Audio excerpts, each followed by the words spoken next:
낮은 곳에서 시작된 부흥. 여러분은 사람을 피해 다녀본 적 있습니까? 사람들의 시선이 무섭고 과거가 들킬까 두렵고 그래서 아무도 없는 시간에만 움직여야 했던 순간이 있었습니까? 성경에는 한낮 가장 뜨거운 시간에 우물가에 혼자 물을 기르러 나온 여인이 있습니다. 그 여인을 하나님이 먼저 찾아오셨습니다. 오늘 이야기는 그 한 여인을 향한 하나님의 집요한 사랑입니다. 예수님은 유대를 떠나 갈릴리로 가시던 중 굳이 사마리아를 통과하셨습니다. 당시 유대인들은 사마리아를 피해 돌아갔습니다. 민족적으로도 종교적으로도 원수였기 때문입니다.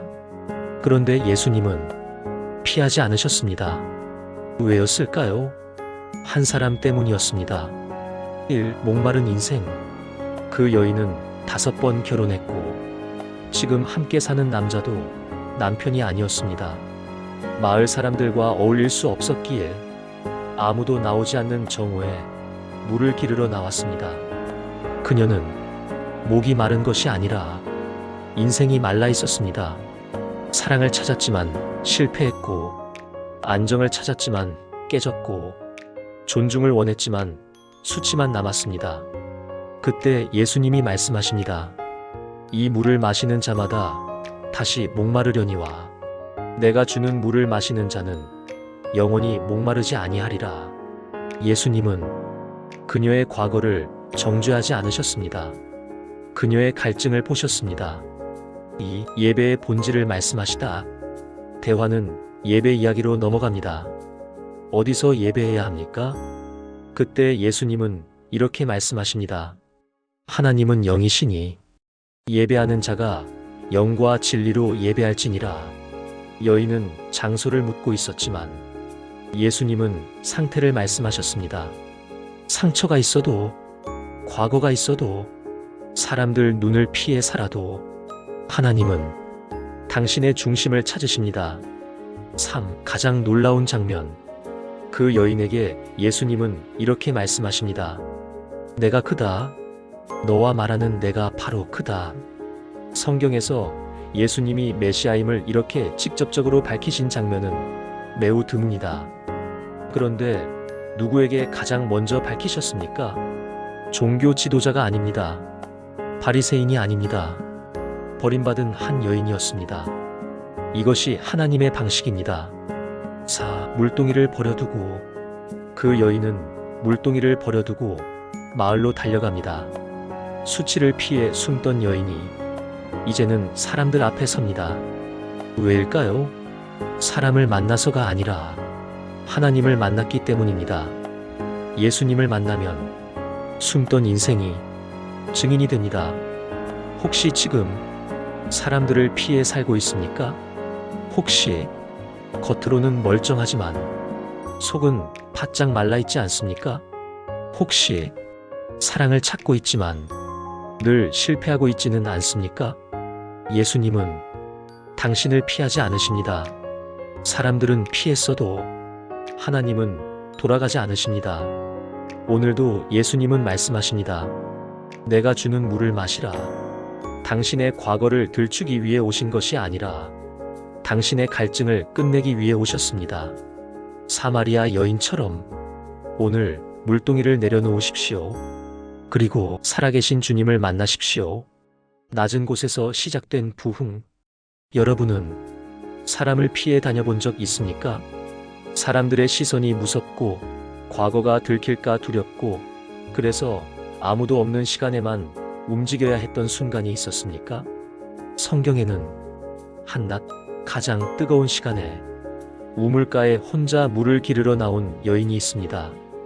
그 여인을 하나님이 먼저 찾아오셨습니다.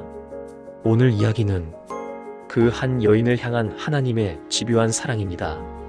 예수님은 유대를 떠나 갈릴리로 가시던 중 굳이 사마리아를 통과하셨습니다. 당시 유대인들은 사마리아를 피해 돌아갔습니다. 민족적으로도 종교적으로도 원수였기 때문입니다. 그런데 예수님은 피하지 않으셨습니다. 왜였을까요? 한 사람 때문이었습니다. 1. 목마른 인생. 그 여인은 5번 결혼했고 지금 함께 사는 남자도 남편이 아니었습니다.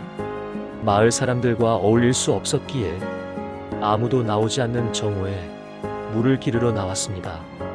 그녀는 목이 마른 것이 아니라 인생이 말라 있었습니다.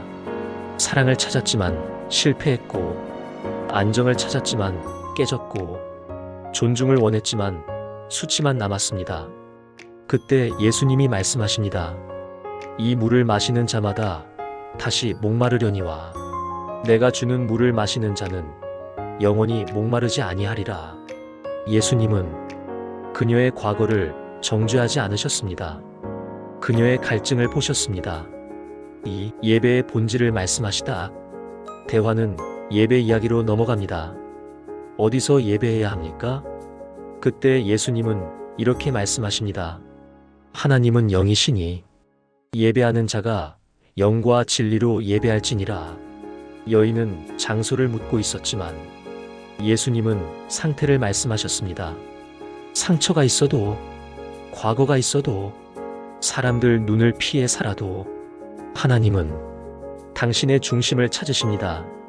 3. 가장 놀라운 장면. 그 여인에게 예수님은 이렇게 말씀하십니다. 내가 크다. 너와 말하는 내가 바로 크다. 성경에서 예수님이 메시아임을 이렇게 직접적으로 밝히신 장면은 매우 드뭅니다. 그런데 누구에게 가장 먼저 밝히셨습니까? 종교 지도자가 아닙니다. 바리새인이 아닙니다. 버림받은 한 여인이었습니다. 이것이 하나님의 방식입니다. 4. 물동이를 버려두고. 그 여인은 물동이를 버려두고 마을로 달려갑니다. 수치를 피해 숨던 여인이 이제는 사람들 앞에 섭니다. 왜일까요? 사람을 만나서가 아니라 하나님을 만났기 때문입니다. 예수님을 만나면 숨던 인생이 증인이 됩니다. 혹시 지금 사람들을 피해 살고 있습니까?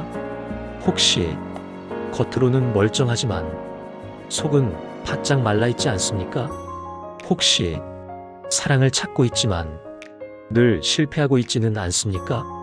예수님은 당신을 피하지 않으십니다. 사람들은 피했어도 하나님은 돌아가지 않으십니다. 오늘도 예수님은 말씀하십니다. 내가 주는 물을 마시라. 당신의 과거를 들추기 위해 오신 것이 아니라 당신의 갈증을 끝내기 위해 오셨습니다. 사마리아 여인처럼 오늘 물동이를 내려놓으십시오. 그리고 살아계신 주님을 만나십시오. 구독, 좋아요는 다음 영상 만드는 데에 큰 힘이 됩니다. 시청 후 링크를 눌러 쿠팡에서 쇼핑도 편하게 해보세요.